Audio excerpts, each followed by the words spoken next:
Hey, Facebook land. This is Franny Knight with Urban Cool KC, and I am here on the porch with Merrie Ford, who is the organizer of the very first Quilts on the Porch that's happening this Sunday from 1 to 5.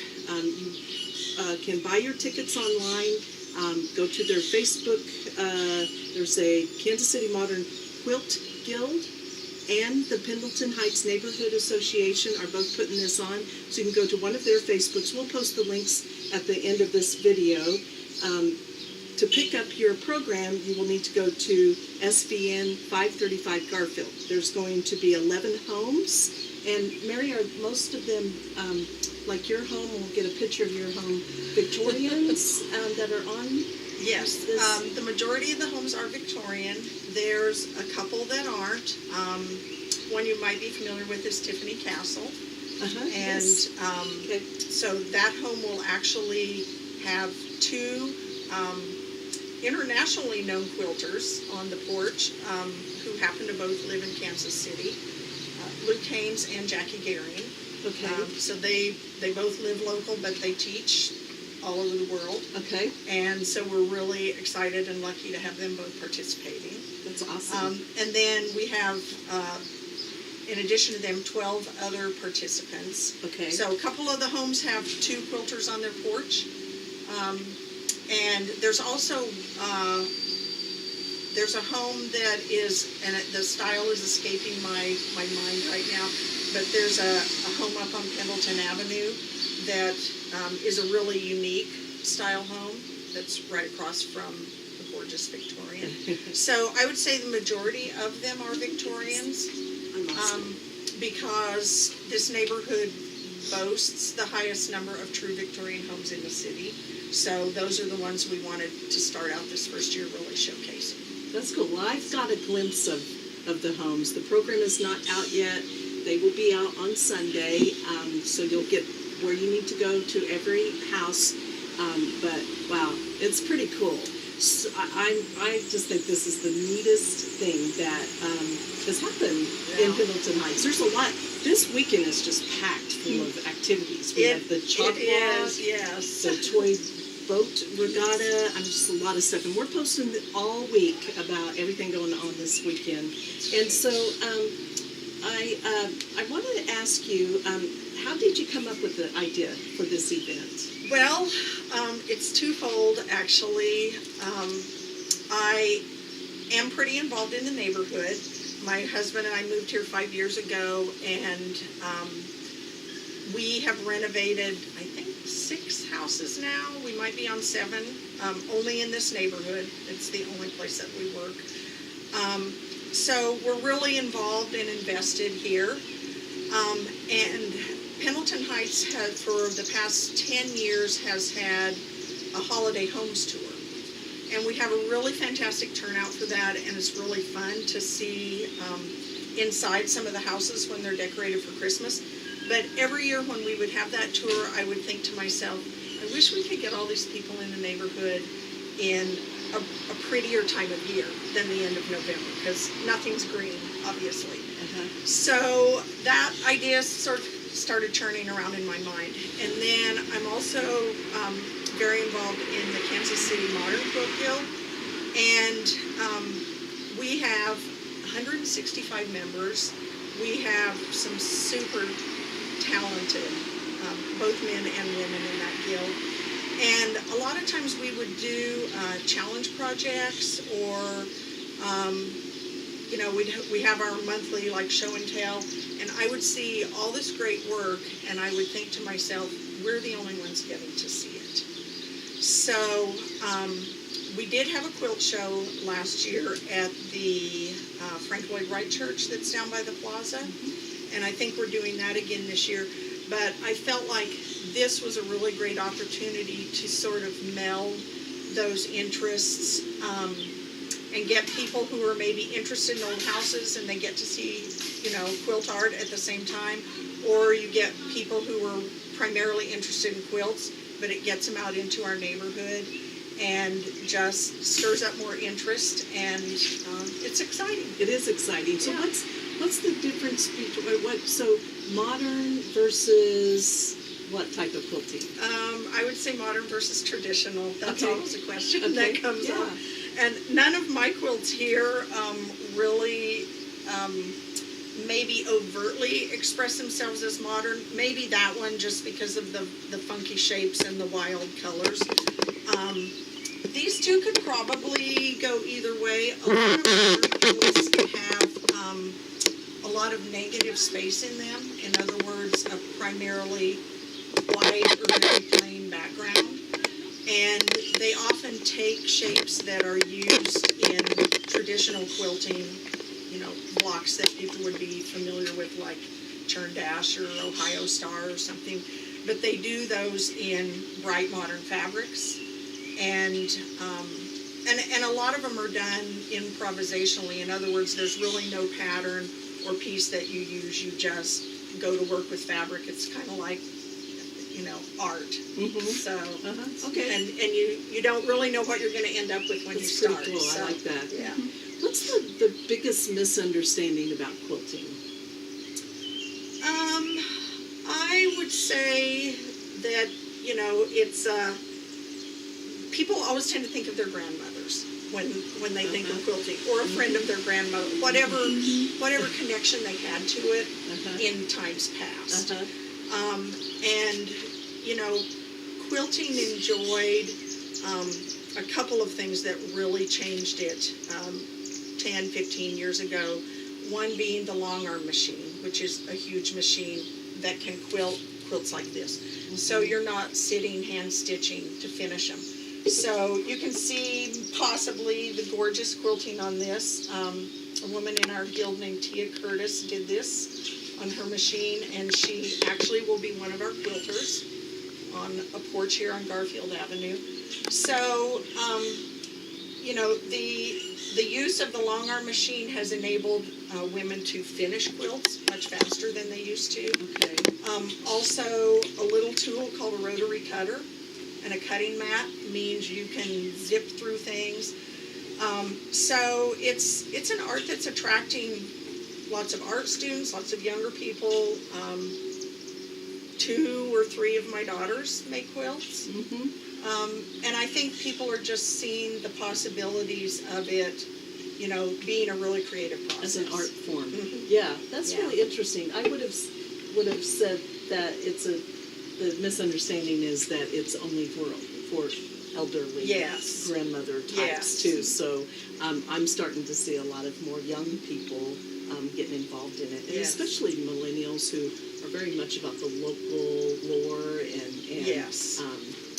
homemade makers kind of stuff. So yeah, very much so. And I think also we have a whole generation of young women and guys too who didn't get to take home economics or single survival or whatever you call it in school, and their skills they're now wanting to learn. So this is just one of the ways to do that. So what is the biggest misunderstanding about Pendleton Heights or the Northeast in general? I think just the lingering idea that you don't want to live east of Troost. And unfortunately, that continues to be said by people, in our city. It's said by some people in the real estate field, and not you, I know. I think everybody on Facebook knows that by now too. Yes. Not us, but yes. And it does so happen. I think, it's a really sad thing when something like that gets said and then just kind of lingers out there and gets repeated by people who don't come over and check for themselves and see what's going on here. Our oldest daughter moved here long before us. She's been in the neighborhood 12 years. She moved here as a single gal, and my husband and I were a little bit concerned about it. But as we would visit her here, we just saw really great things happening, and we've seen big changes in the neighborhood in the past 10, 12 years. There's just a lot of energy and creativity, and I think the greatest thing is the participation level from people who live here. in things like our community garden, or just last week we had an alley cleanup. We had a great turnout for that. So I think, there's a really high level of interest in making this a community. Yeah, that's very cool. Yeah. So, the Northeast in general has, I've only read this, and you can correct me if I'm wrong, because I do not live in this neighborhood, but has 17 ethnicities that represent in all of Northeast. So with that kind of diversity, is just kind of pulling it back to quilting, is quilting an American thing, or is there a diverse cultures that also quilt across the world that may be also represented here in the Northeast? There are diverse cultures that quilt. I'm actually working on a table runner right now that's called Raleigh style quilting, and the stitching is influenced from Indonesia. Okay. So I think, every culture, African, Indian, they all have some part of it in theirs, and the way they express themselves through quilting is very different in each culture. I actually have gone across the street. I have a lot of Somalian neighbors, and I try to get them interested in a sewing group because I figured, this would be great bonding time. But quite honestly, they work so hard, cooking, cleaning. They tend to have fairly large families, so they work a lot. And when they get free time, they don't want to do anything but sit and visit with each other. Yeah. So I haven't had great luck finding people directly in this community who are interested, but I'm sure it does exist at some level. Yeah, very much so. Okay, so you've kind of already answered this, but what there is definitely a renewed interest in the Northeast in the last 5 to 10 years, probably even more in the last 5 years. What do you think that renewed interest is? I think it's a combination of things. I know when my own daughter moved here, she didn't want to sit in traffic every morning.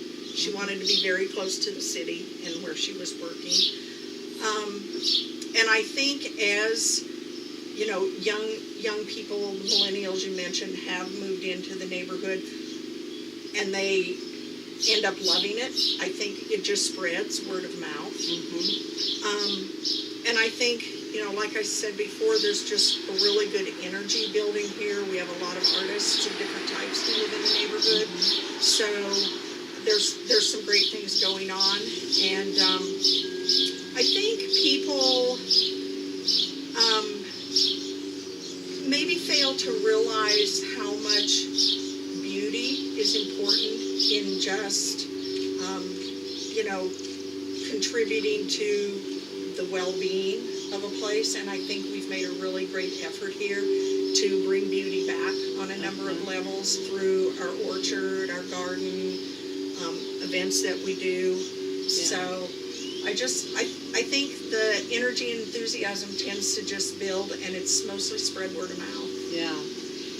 I repeat this story often, how come I fell in love with the Northeast, and especially Pendleton Heights, but also Scarlet Renaissance is amazing. But I'm from Wichita, Kansas originally, and when I moved here, I lived in Hyde Park, which I loved, and didn't ever really know much about the Northeast, and just driving around one day, and just my jaw just dropped at the beauty of the houses in the Northeast, the diversity of the houses. I mean, the Victorians, of course, are just amazing. The painted ladies, as we sit on this porch, and we'll put a picture on with this video, but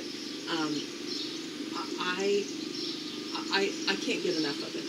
I totally just take in the dying home styles of these Victorians, and like the Tiffany Castle too, and just all across the city where we have homes that were built in the turn of the century, 20th century, and to build those again today, the cost of them would be $500,000 or more, and yet we are able to bring middle class people into these amazing homes. Yeah. It is amazing. So if anybody in Kansas City has not made it to the Northeast yet, this is a great opportunity this Sunday. Also this Saturday and Sunday is the Chalk Walk, which is over at the Concourse Park, which is a gorgeous park right off of Benton and Gladstone.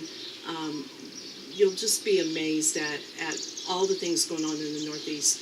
A great opportunity. I think the thing that I love about being able to get people excited to come this Sunday to your event is that they can come porch by porch, Yes. meet just everyday people who happen to be quilters and artists, sharing that, but also in the homes, on the porches. They're not going to do home tours, but there'll be some opportunity to take a look at all these really great houses in the Northeast. So if you haven't been, this is what, like, there are some people, can you believe it, that live in Kansas City or in the metro who have never been to the Northeast. Can you believe that? I really can't. I'm just like, Because it's 5 minutes. you know, but the thing too is, what if your daughter hadn't moved here, would you have ever discovered it? No, probably not, but we lived out of state. Yeah, okay, so that's different. Yeah, Yes, yes. so this is like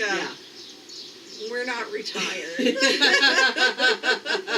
Yeah. And she knew we like to work on old houses, so this was a good step in getting off the cost of living on the East Coast and coming here. And the city also, you know, has some things in place that helps with the rebuilding of neighborhoods like this.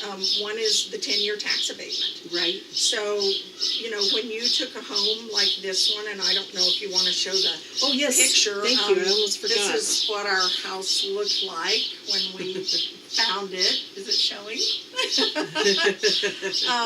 It was actually slated for tear down. Wow.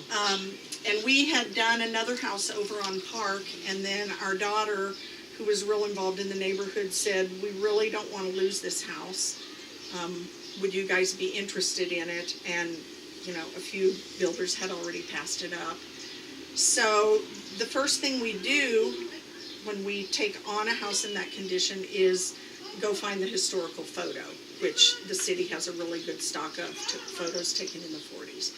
And often there are some great things in there that have been covered up by, you know, inaccurate renovations, we'll call it that. Right. So I Especially think, if they were rentals at one time. correct. Yeah. Yeah. So I think, you know, as quilters, we're really super excited about this event. But I think the homeowners are as well, because this isn't an area that has been continually and well cared for. It did fall into disrepair. It's enjoying a nice rebirth now. But most of the people who are living in these houses who are going to be on the tour have a lot of money and sweat equity in them, and they're really, you know, proud of their work, and they're excited to share it. So. It's just so cool. I'm so giddy about it. I'm so glad that you have put all the work and energy into making this happen. I think it's going to be an amazing Well, event. we hope it goes really well, and as quilters and as the neighborhood, we hope to do it again. Okay, great. So Friday night, Urban Cool KC.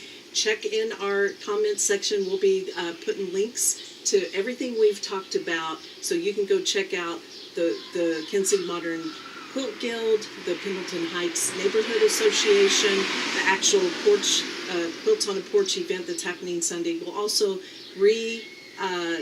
put our blog on the Chalk Walk that's happening this weekend as well. So we'll let you know all about it. Okay? Thank you very much. Thank you.